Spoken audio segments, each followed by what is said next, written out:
Halo pemirsa setia VBiz News, jumpa lagi dengan saya Alfred Pakas dalam program VBiz News Market Review and Outlook untuk periode 28 sampai dengan 31 Desember 2020.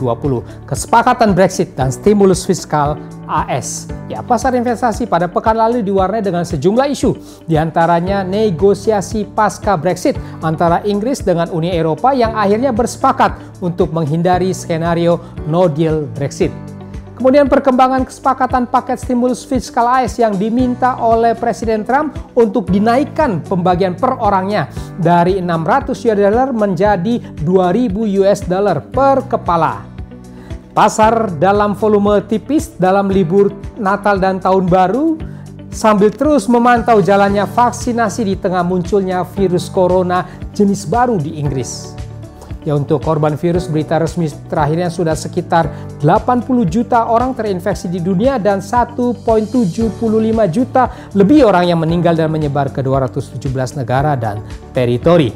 Ya, pasar saham dunia pekan lalu agak mix, harga emas terkoreksi, US dollar berupaya bangkit sedangkan IHSG mengakhiri rally 11 mingguannya. Minggu berikutnya, isu antara perkembangan pandemi virus corona, prospek pemulihan ekonomi, dan hasil Pilpres AS nampaknya akan kembali mewarnai pergerakan pasar. Seperti apa dinamika pasar hari-hari ini? Mari ikuti terus VBiz News Market Review and Outlook periode 28 sampai dengan 31 Desember 2020.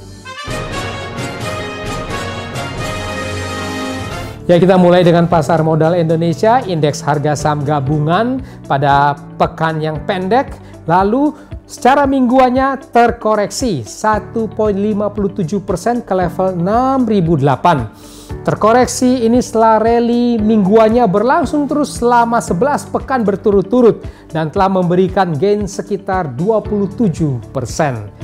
Ini terkoreksi oleh aksi profit taking di tengah kasus baru virus yang masih tinggi baik dalam negeri maupun juga di dunia. Untuk berikutnya IHSG ini nampaknya agak mix di antara penguatan akhir tahun seperti biasanya dengan profit taking dari tren bullish belakangan ini. Mata uang rupiah pekan lalu masih melemah 0,72% ke level 14.212 per US dollarnya. Ini karena adanya capital outflow dan sentimen kasus virus yang masih tinggi. Untuk minggu depannya kemungkinan mata uang rupiah ini akan bergerak lebih stabil.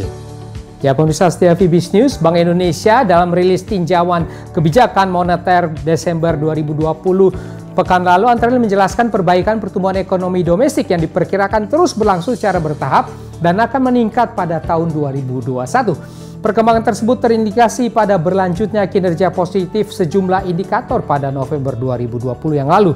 Pertumbuhan ekonomi Indonesia sendiri diperkirakan akan mulai positif pada triwulan keempat 2020 ini dan kemudian akan berada di kisaran -1% hingga -2% untuk keseluruhan 2020 dan selanjutnya meningkat pada kisaran 4,8 sampai 5,8% di tahun 2021.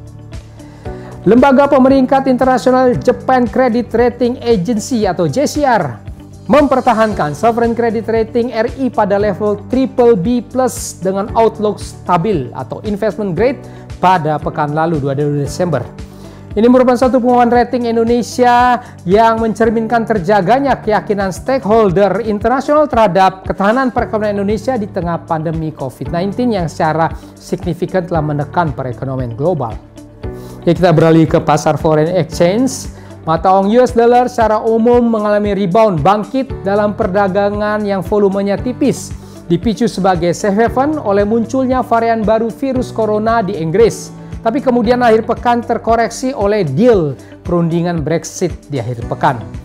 US dollar index terpantau menguat terbatas ke level 90,22. Sementara pairnya mata uang euro dollar melemah tipis ke level 1,2179, pound sterling menguat tipis ke level 1,3531, dolar yen menguat tipis juga ke 103,66.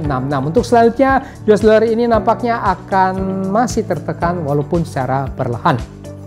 Nah, bursa saham Asia pada minggu lalu agak mix dengan bias yang melemah. Investor mencermati bagaimana persetujuan stimulus fiskal dari Amerika.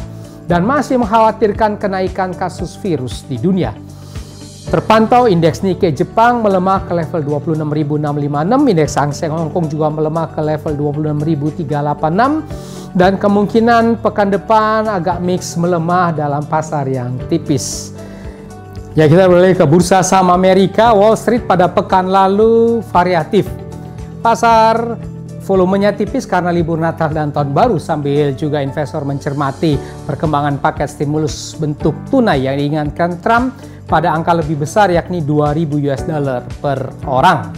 Ya, terpantau indeks Dow Jones Industrial Average menguat ke level 30.199, sementara indeks S&P 500 terkoreksi ke level 3.702. Pasar emas dunia, spot gold pada pekan lalu terkoreksi ke level 1.879 US dollar per troy ounce-nya. Ya, mengalami pelemahan terbatas oleh perkembangan kesepakatan Brexit yang mendorong investor lari ke risk aset. Untuk depannya nampaknya harga emas ini masih cenderung terkoreksi walaupun secara terbatas. Ya, demikian pemirsa setia Fibis News, kita sudah membahas bersama Fibis News Market Review and Outlook untuk periode 28 sampai dengan 31 Desember 2020. Ya, saya di sini Alfred Pakasi, mohon diri sejenak. Kita akan bertemu kembali. Pada semuanya, stay safe, stay healthy. Selamat tahun baru 2021. Salam Fibis.